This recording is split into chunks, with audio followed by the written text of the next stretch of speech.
And so we reach the final topic of the course, and it's not a simple one. We have left till last the topic of consciousness, which might actually have been something that you expected us to address at an earlier stage in this course. And the reason we've left it till last, and the reason that what I have to say on the topic is frankly insufficient, is that science has a very big challenge when it comes to addressing this particular term. Now, perhaps you can get a sense for the difficulties that arise if I ask you to describe consciousness in 2 sentences. I'm from Mars. I don't know what consciousness is, so I come to you and I say, can you tell me please what consciousness is? And you might find yourself having difficulty. You sort of conceive of yourself as a conscious being.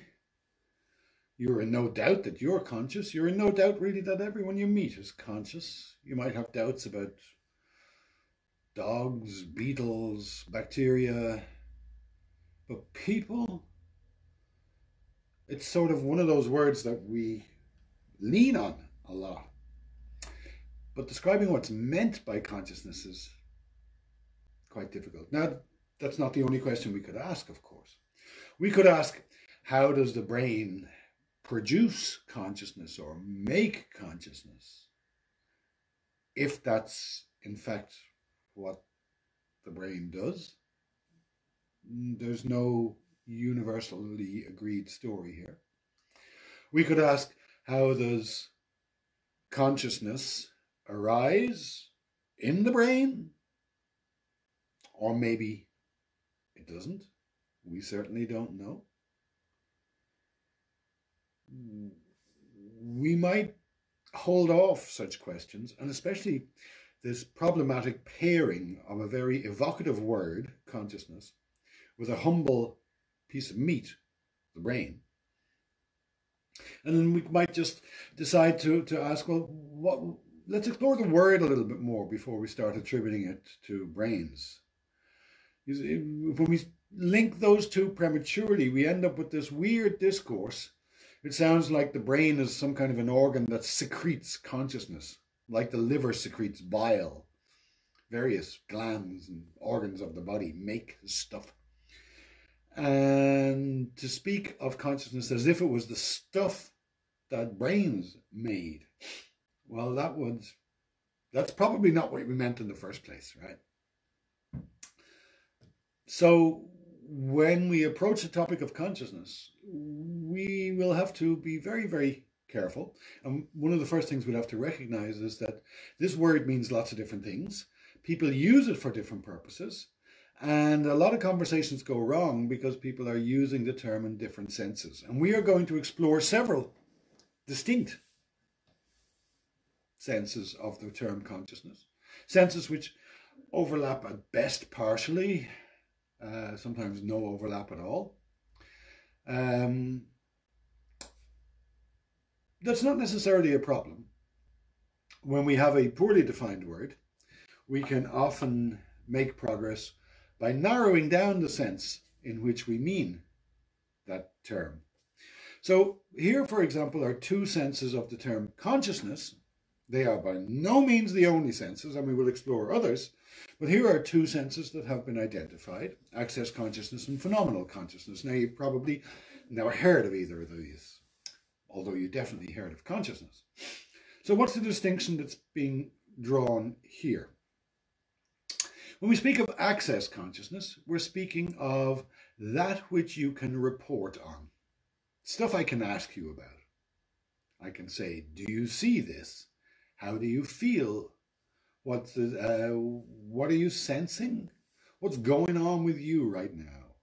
And the stuff you can report on, you can tell me, we will say you have access consciousness to, or of. Phenomenal consciousness is a different sense of the same. So it's related, but it's not the same thing. This tries to make a noun out of something that might be better a verb, to that which is going on in the present for a singular subject.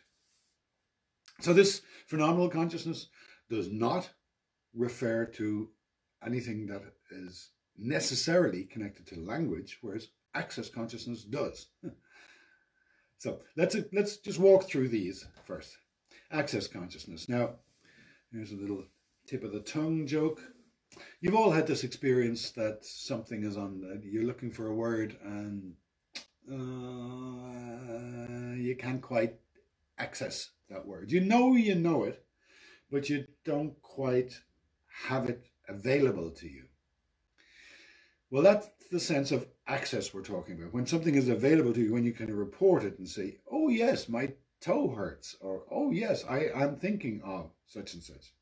The stuff you can talk about is access consciousness. Now, one person we have not mentioned at all, I think, in this course, who's very, very important in the history of psychology particularly, is Sigmund Freud.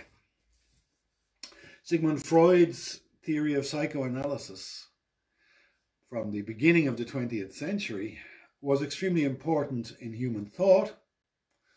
And Freud saw himself correctly as an innovator. And to that extent, he was making some very inspired guesses in order to describe an unmapped territory, which was the territory of the mind as he saw it, which he conceived of in a very weird way as being a sort of a place where dynamic forces interact.